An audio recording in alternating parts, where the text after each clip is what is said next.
Hello, and welcome to another episode of the Coach's Corner, brought to you by the Endurance Lab and TeamODZ.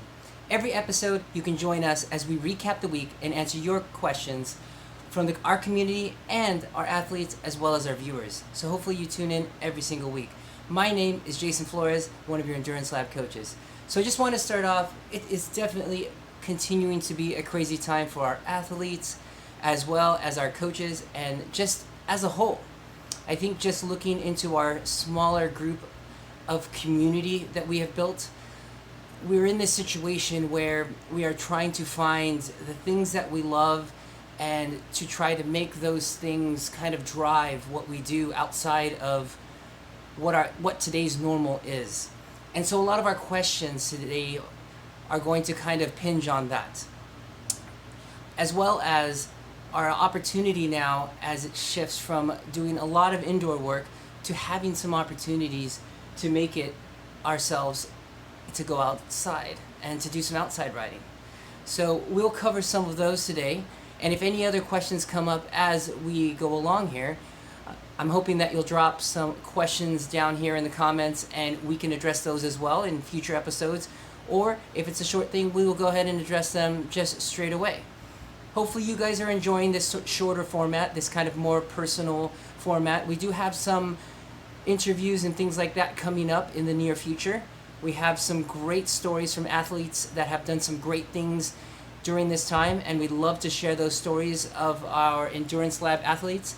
So we hope we get a chance to share those stories as well in the near future.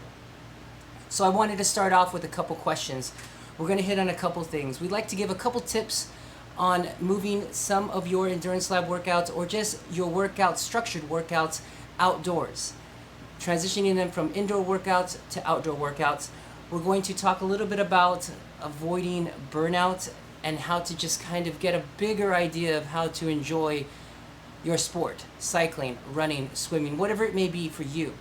And then lastly, we're going to think about when it's time to take some time off, when it's time to recharge, and do something else. A lot of times we can get hyper-focused on our goals, hyper-focused on the plan, and sometimes it's just time to just step back and get an idea of some perspective.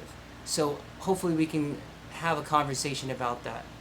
So if you have any follow-up questions for this, definitely let us know, but we are going to jump straight in on some tips on how to move your indoor workouts outdoors.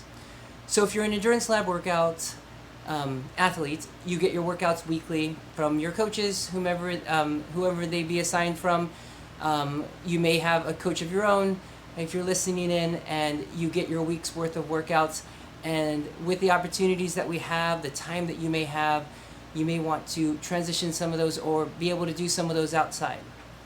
I think that it is definitely a good idea to be able to get yourself that, but I think a lot of times what can happen when we've spent a lot of time indoors and really hyper-focused on getting those wattages, those numbers, and seeing that number up on Trainer Road, Zwift, on your Garmin, and making sure that you're hitting those, it can be frustrating sometimes when you head outside because of all the factors.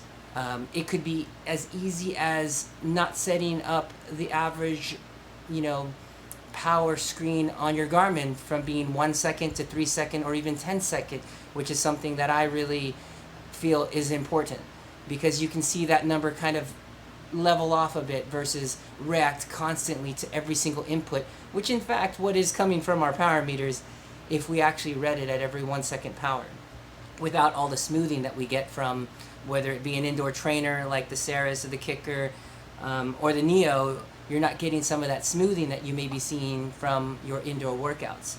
You're also adjusting to terrain, you're adjusting to small changes of your body movement. And so these are all things that we need to take into account. So back to the idea of moving workouts outdoors. First thing is getting your setup right. So things like 10-second averages, or what I even better, a step up, is using what's called a lap average. So if you were going to go out and let's start with the easiest workouts that I like to use out is a slow burn, we call, or a fat max workout. Both of those are kind of low zone 2. for our slow burn workouts, which are your typical zone 2, 65%, 70% of FTP.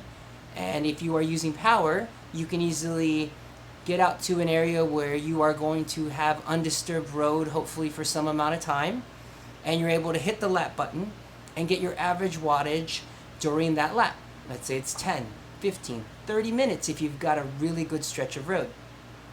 So with that, you're able to kind of get yourself an average. You're not looking at the 10-second power, but just kind of average in between, kind of get that going.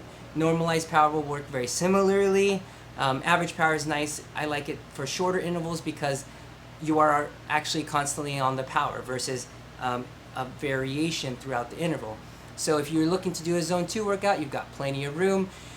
You can use that lap average to your advantage.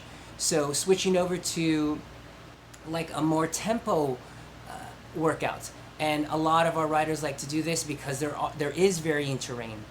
For a tempo workout, what we like to do is we like to prescribe a range of maximum percent heart rate. We use an 83% from a lot of the science papers that we have kind of pulled from, and that works. It allows people to choose a moderate, it puts people at a moderate pace in wattage and keeps their heart rate at a moderate percent from 83% of their max heart rate. So for me, for example, my max heart rate is 189. That puts me at 83% at around 150, 155.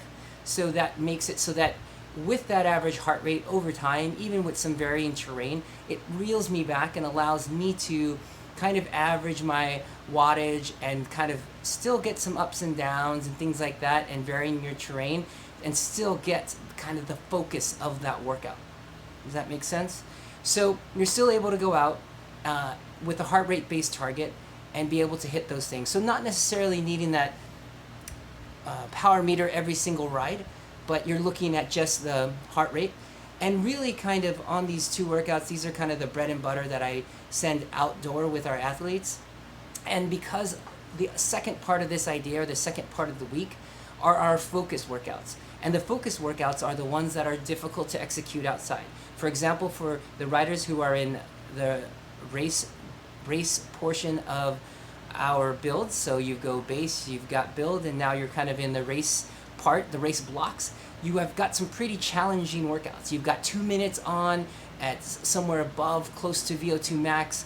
You've got 2 minutes off right below that. You've got repeats. You've got all these technical things that we're really trying to harness and build in, and we need to make sure that we're getting those. So for my riders, for our riders that we are sending, that are making their way outside, we don't want them to give up their indoor rides. We want them to use what we call from the bottom up. We use you replace your outdoor workouts, you replace your indoor workouts with the slow burns and the fat max. You move those out outdoors, and you get that done. But you keep your your hard working SST, sweet spot stuff, and your VO2 max work on the indoors. Okay, so that's the idea. Tips on moving outside: get your setup right, get an understanding of kind of what your target's going to be, and really, I just like riders to be able to go outside and have a good time.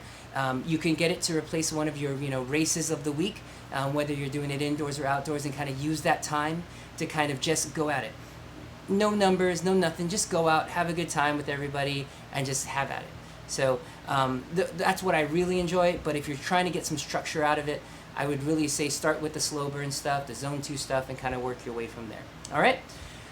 Next is avoiding burnout and enjoying cycling. We are in some nuts time. This is, we are 3-4 rounds. This is 16 weeks of build, 12 weeks of base. It's nuts. It's the ideal if you're building for some crazy race a year from now. And rarely do we have this much time with our athletes to build, 12 weeks of base, 12 weeks of build. But we're at this point where that's how much time we've had because of everything that's going on. And so it can really, really burn people out fast. So what we typically try to do is make sure that riders kind of keep a base or keep a tight, close-knit with each other, checking themselves out as well as with the coaches, so that they have an idea of when they need to get pulled back. There are going to be physical limits as well as mental limits and life limits, like that we like to think. And that's essentially how much TSS, stress, CTL, can your life kind of balance. And it may not be the same that your body can balance. And so really, that's, as a coach, that's a lot of what we do, is we try to balance everything else against your measurements, your PMC charts, your TSS, all that stuff, because not everyone's going to be able to hit that 90, that 100 plus CTL number, but you may be able to at least get the most out of it, and that's the idea. So answering the questions, avoiding burnout, is to realize when things are starting to fall apart, when you're not getting the rest that you need, you're not feeling like you even want to work out. These are the things. Reach out, communicate. You've got your community of riders, whoever it may be. Reach out to them and say, hey, what's going on? And the other thing is to do things for fun. Do things that you love. And if you do things that you love and that you enjoy, then you're going to continue to get up to do them. Whether they're our Tuesday morning workouts where everybody gets on and just kind of goes at it, or it's the Saturday, group ride where you're chasing on the drop ride. Whatever it is, you've got to find what wakes you up in the morning to be able to do your ride and get your work in. And if it's not, you got to find out what is. And if it means taking a day off, it means taking 2 days off, it's not the end of the world. You'll make a couple calls and we'll make some adjustments. Sometimes it's a whole week and we need to redo the week. We need to figure that out. Then we make adjustments, all right? So the thing about burnout is you never know kind of where you're at till you've really fallen off the edge. So communication is key. Talk to your coaches, talk to your fellow riders. This is why we have this community. And this is what we've leaned on, because doing what we do and how many hours we put in on indoor training, it is a recipe for burnout. And that's what the last thing any of us want for you guys as athletes or even us as coaches. So we need to make sure that we're doing what we love and that we are reaching our goals, and it's reaching us, getting us to where we want to be in that respect. And if it's not doing that, then really we need to kind of reflect and kind of figure out what our why is and why are we doing what we're doing. And so, use us as resources. As much as we are there as coaches to help format your week, get you to the fitness level, we're also there as colleagues, as friends, to be able to work things out. And that's where community comes into a really big play. And that part of it is where you can lean on others who are going through some of the same things. They may even be going through the same things locally to you, where they might be able to help kind of get a better understanding, like, I've gone through this is what's next. And it could be someone totally 10 time zones away that might be able to help you. But that's how large the community, and that's how much leverage the community has to be able to help here at the Endurance Lab. So definitely leverage that. The last thing I wanted to chat with is, how do you know it's time to take a break and time to recharge? And a lot of it has to do very closely to some of the things that I talked about as far as burnout. And really, it's something that you, over time, you get a good feeling for. And a lot of it also has to do with your relationships, your family, your friends, and you kind of get this feel that a lot of time is getting taken away to doing one thing or the other. And maybe there are some things that you want to do, but you're sacrificing those things to, let's say, get your training done. Especially during this time where we've got such a long stretch of time to do our training. These are times where you can spend some time to go do those family things, those hikes, those drives out, the trips, the whatever they may be. You've got that time. We've got that time to build. A lot of things aren't on the calendar right now. So as far as races are concerned, so goals may have shifted at this point. So at this point, it's communication with your community, like, hey, I've got this thing going on. And really, as people put up things outside of cycling, just fun stuff they're doing, and you feel like, hey, it's okay to do things that are not, training based. And I think, again, that's where your community of riders, the people that you associate yourself that are going through the same thing, can really help you get to that next level and realize, like, hey, it's okay to take some time off. Maybe I just climbed a mountain 17 times and I could take, 5 days off until I'm ready to get on the bike again. So those are okay. Those are normal things. And so I think being able to talk to someone about that is important, and being able to understand that it's okay to do that sometimes is super important as well. So I think those all tie in together. So pretty good as far as the coverage today. I think just the overwhelming kind of idea is leverage the people around you, your family, your friends, the community of the Endurance Lab, the coaches, in order to reach your goals. Not only are we there to put a template onto your week, but we're also there as your support team, right? Everybody around you, questions, answers, nutrition, whatever it may be, or just life, that sort of thing. So hopefully you've got a little bit out of this. Again, if you have any questions, hit me up with comments below. We'll get those answered on a future podcast. We covered some tips on outdoor workouts and how to do them if you don't have power, or if you do have power, kind of how to prioritize which workouts to do. Talked a little bit about burnout and a reminder of just how to enjoy cycling, and about how to leverage your community, the people around you, to support the things that you love. Obviously, if it's endurance sports, it's that, and then moving forward from there to be able to sometimes step away from that and be able to come back. So hopefully you've got a little bit out of that. I want to thank you guys for tuning in. Again, like I wanted to say, that this is our shorter format.